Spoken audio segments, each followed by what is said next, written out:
So, my dear friends,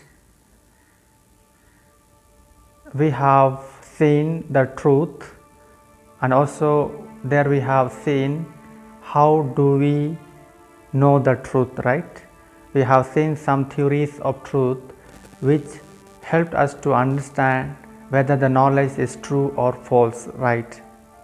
So far we have seen the theories of truth where we can establish whether the knowledge is true or false, right? We can know the knowledge is whether true or not. So the knowledge that we have, any knowledge that we have, any types of knowledge that we have, how can we justify this knowledge, whether this knowledge is true or not? If someone may come and he may ask you, the knowledge that you have, how will you justify this knowledge so that all will accept it as true? So we need some justification, right? We need some evidence, we need some reason to justify the knowledge that is true or not. Understand? So that all will accept it as true. So here the another question is this, that how do we justify the knowledge, whether the knowledge is true or false, right? So let us try to understand the justification. What is justification? First I will define the justification. What is justification, right? Justification is nothing but it is the process of giving evidence and a reason. Let me repeat once more. Justification is nothing but it is the process of giving evidence and reason which prove the knowledge is true or not, right? Which prove the knowledge that we have is true or false. It is the justification that makes others to accept, right? Unless we justify the knowledge, it cannot be accepted by everyone. If we justify the knowledge and that becomes true, already that is true, if we justify that knowledge, then all may accept it because there is a proper evidence and proper reason, right? So we need to justify, right?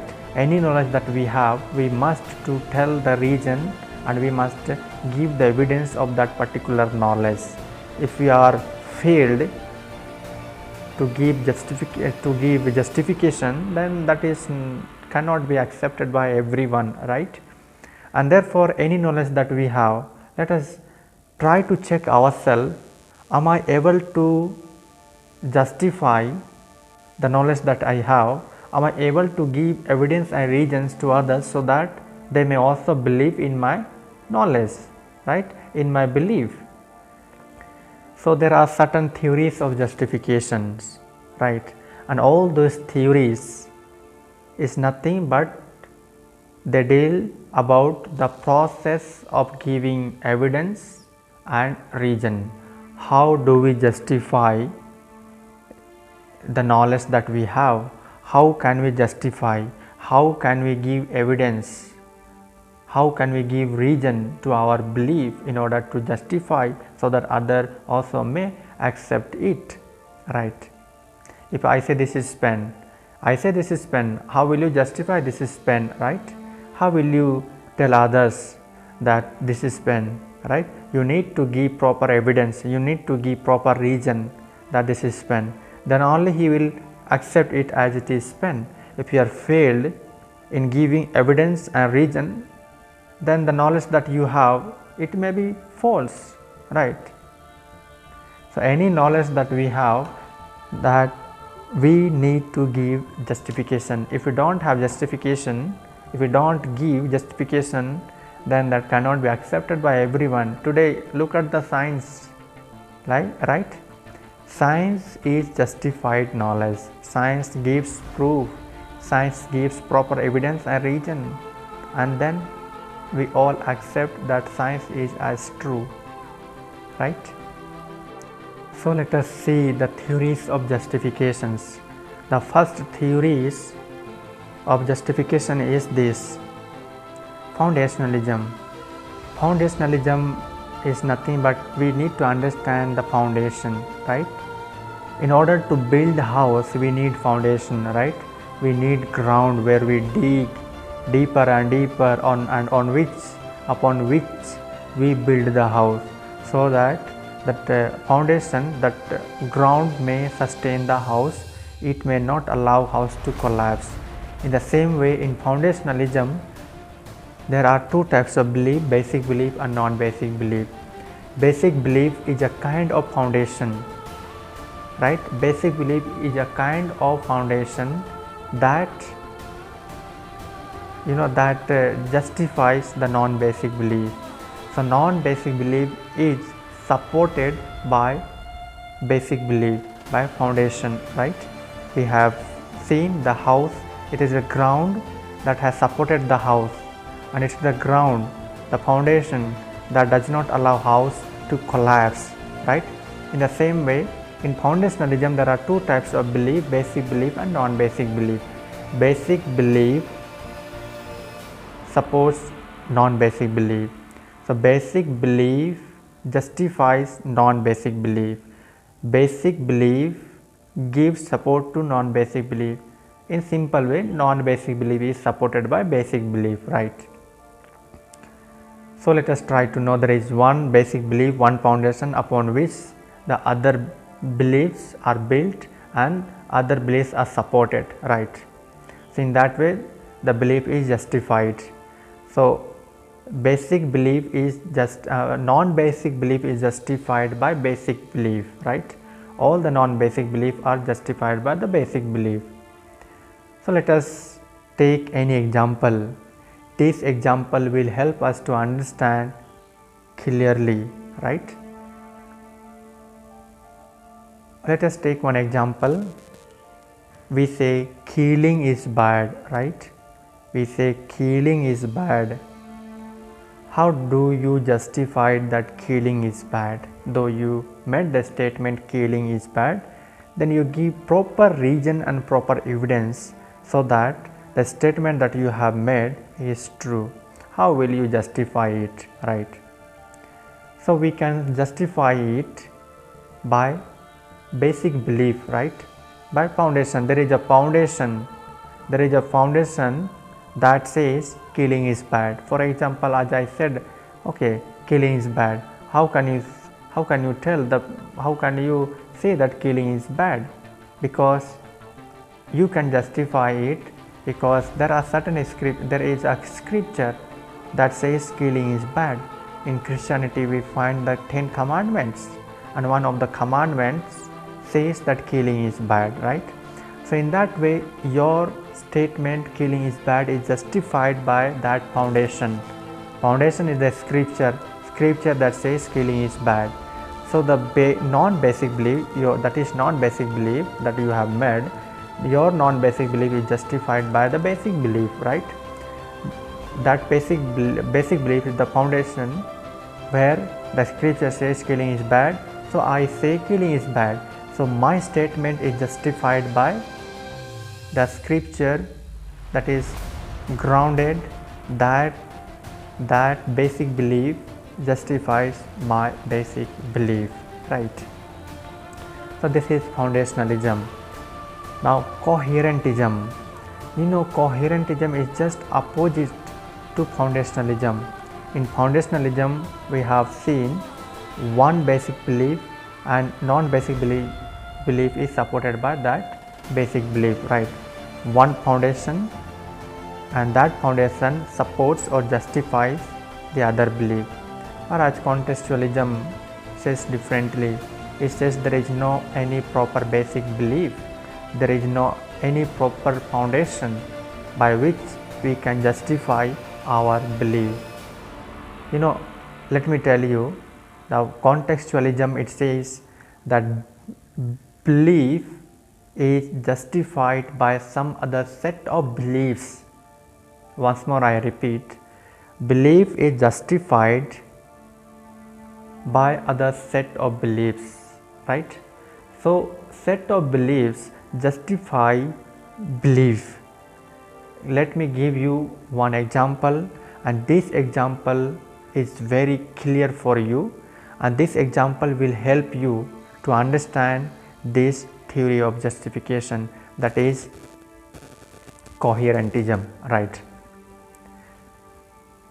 Suppose a man who is sitting inside the house, right, and this man makes the statement, it is raining. So it is raining is a one kind of knowledge or one kind of belief, right?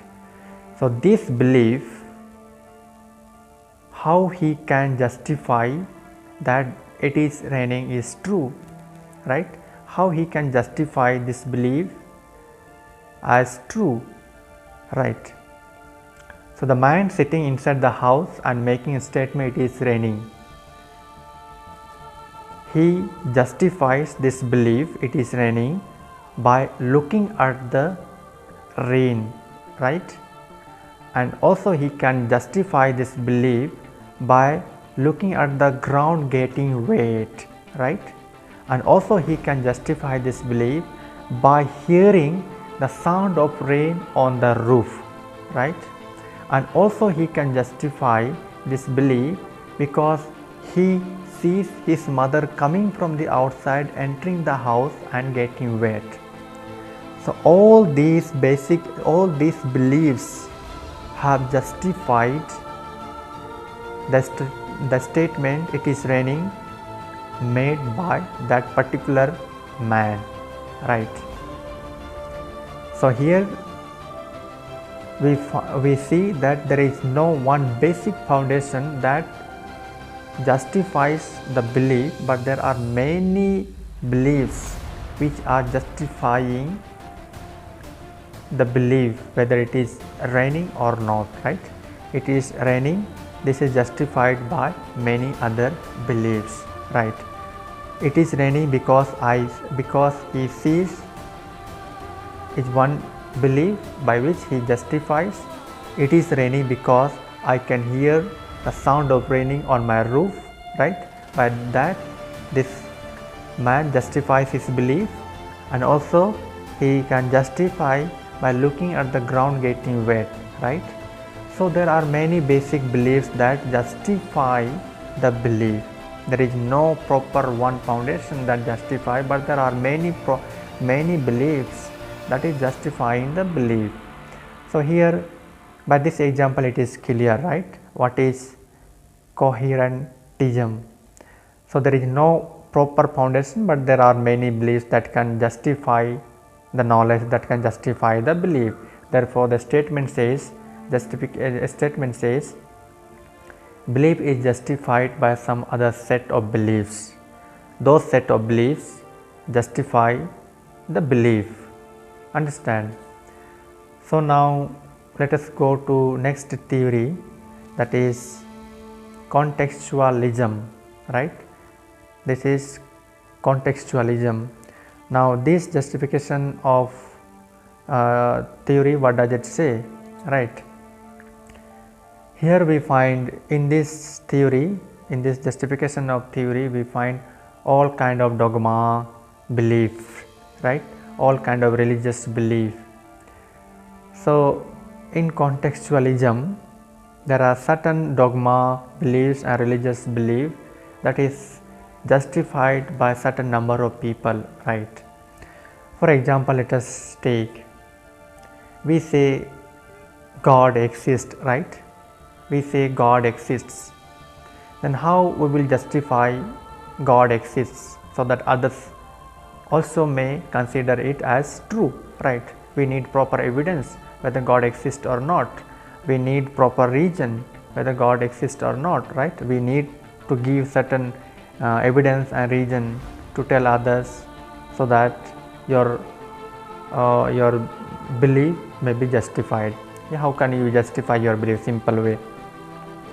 In contextualism we have seen dogmas belief and religious belief, and this belief does not have the proper foundation, proper reason, proper reason to prove, proper evidence to prove whether God exists.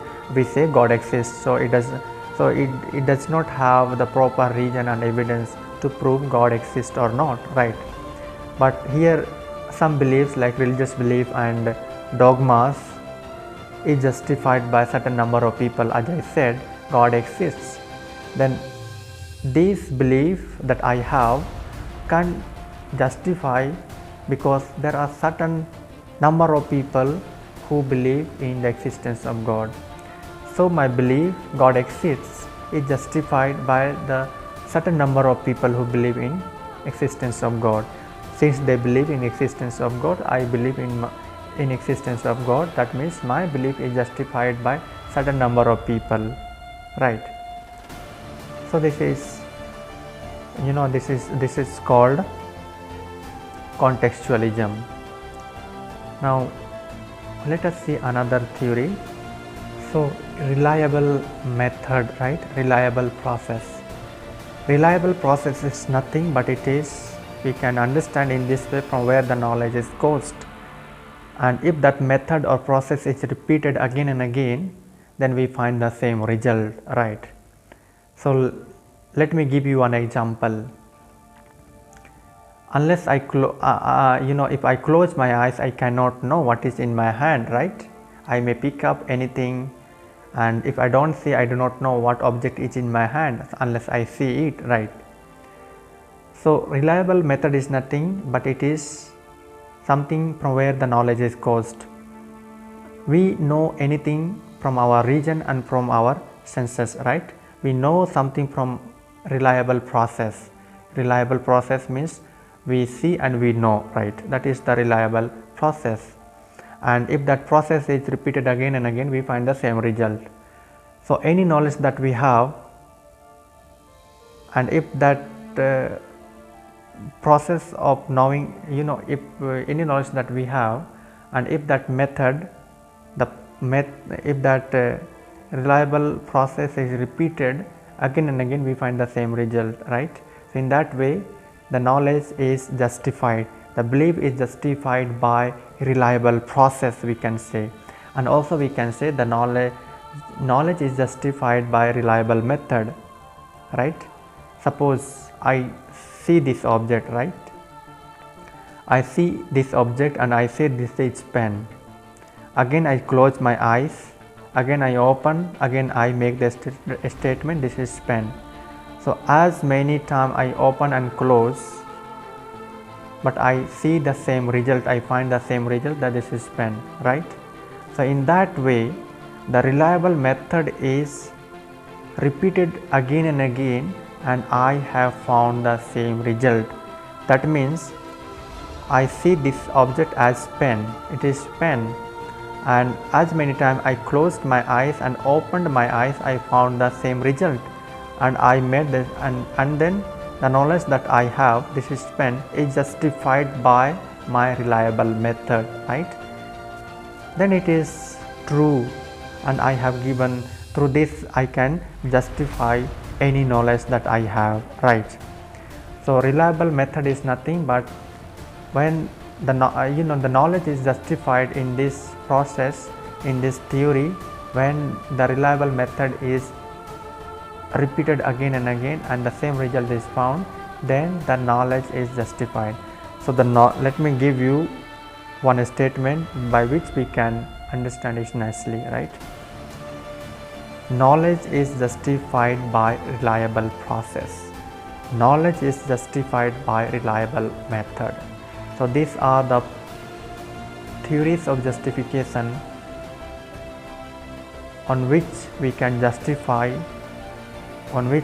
by which we can give the evidence, reason, so that we may understand the knowledge is true or false, right? We need to give evidence and reason so that everyone may accept it as true, right? So my dear friends, these are the knowledge of justification, where we can justify the knowledge, where we can give the proper evidence and reason, and also we can understand the knowledge is really true or false, right? So these are the certain theories that help us to establish the epistemological truth.